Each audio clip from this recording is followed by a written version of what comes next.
All right, everybody, welcome back. This is Dave with Alum House Sound, and today it's the second installment of Ask Dave. So today what we're going to do is go through some questions that I've received over the last week or two in my YouTube studio, the comments section. And we're going to take a look and see what kind of questions we have. You might have the same questions. You may learn something new, or you might know all the answers. So the first one here comes from Briananda. I'm going to put it up on the screen. This person says, "Hello there. I would like to ask, does multi-track recording not return each channel tuning and vocal effect too? I can return all my tuning, gate limiter, etc. through left and right record, but not for each channel multi-track record. Is this normal?" So, yes, actually we covered this in depth in the first episode of Ask Dave, and this is how the channel works. The short answer: the input comes in, hits the gain or the preamp, and then immediately goes out USB. There is a video in the works right now called the P16 trick, and we're going to talk about how you can kind of trick the console into sending your channel strip effects into the DAW, and maybe even a little bonus feature in that. But that already was touched, so I will refer you to the episode 1 of Ask Dave. Next question. All right, Church of the Rock says, "I have a Mac with Big Sur and cannot open X32 Edit. Any help?" Well, Church of the Rock, my guess is this: X32 Edit, I don't know how much updating they're doing. M32 Edit may work better for you. That may be a more frequently updated software. The last time I checked, that software was updated in April of 2021. So that may be something that you try. However, the community has come together for Church of the Rock because Christopher Cortez answered. He said, "I was having the same problem too about a month ago. Here's what I did to fix it." He said, "It's worth a try. Open System Preferences," because it's Mac, Safety and Security, Security and Privacy. In the General tab, click on the button that says Open Anyways, and in the General tab, at the bottom, it should say something along the lines of X32 Edit could not be opened because the developer is unidentified. Clicking Open Anyways should bypass the Apple security. Hopefully that works for you." Church of the Rock did reply back and say, "Yes, that worked for me too." So if you need that, if you have done the upgrade to Big Sur, go check your security preferences. All right, next question comes from this person. I'm going to call them O. It says, "Hi, I'm pretty new to digital mixers. Please, I have a question. Where do I plug my XLR cable that feeds the camera with sound behind the console? Please note I have done everything you discussed in your video, but there was no sound in the camera." Now, to reference, O has watched this video here, which says Matrix Mix with Live Stream. So my question is this: are you running a Matrix or are you running a MixBUS?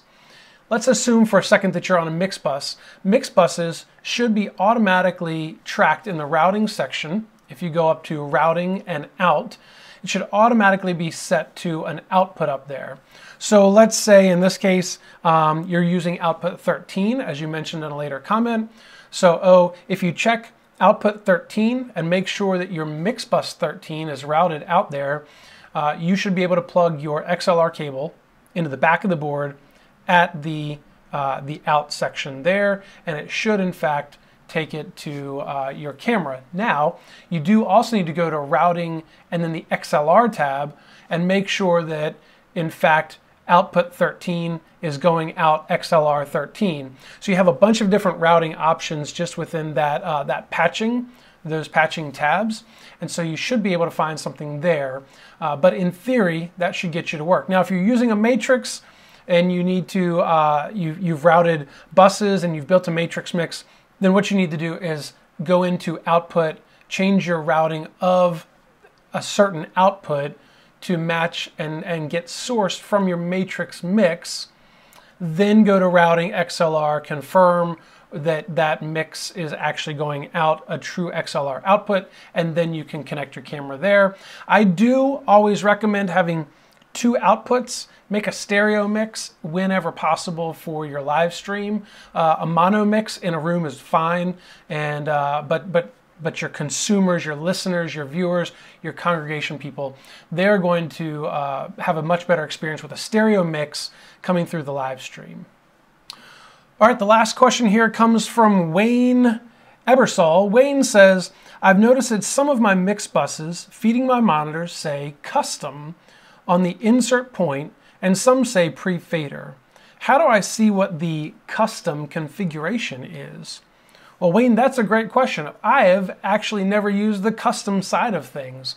I believe that this is sourced from the original version of the X32 software, where you had to update things in blocks, and you would maybe then have had the ability to set up a custom type of grouping where they weren't all an 8-block or a 4-block of pre-fader or post-fader. I'm probably wrong about that because I've never looked into it. Well, hey, if you are watching this and you know where to find the custom setup or what that means, and you could help Wayne out, maybe help all of us out, go ahead and put that in the comment section down below. I'm going to be researching that and coming back here, but currently I don't know the answer to that one. You got a stumper there.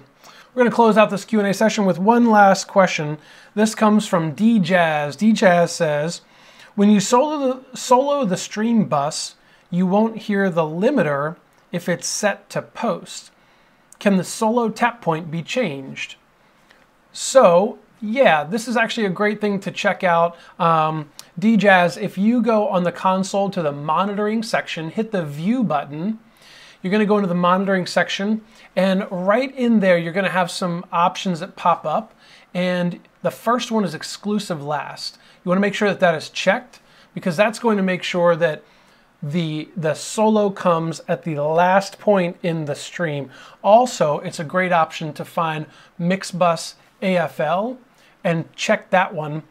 That way, your MixBUS volume is coming after fader level. So if you've got your fader moved up or down, then what you're hearing in your headphones would reflect that fader level. But for sure, make sure that the exclusive last is checked. That'll make sure that you've got, whether you're soloing a matrix or MixBUS or just an individual channel, if you have effects inserted, you're gonna get not just the fader and the preamp and the gate, but the compressor, the EQ, and any effects that you've inserted as well, including the limiter. Well, hey, that's it for this Q&A session. Thanks for hanging around. Listen, go ahead and hit the like button, the subscribe button. That way you can be notified of new videos when they come out. And if you post a comment on this video or any other video, you may come up on another Q&A session with Dave. Well, thanks for checking this out. Thanks for hanging along. Hopefully you learned something. If you did, feel free to share this video with someone else. We will catch you guys in the next one. Peace.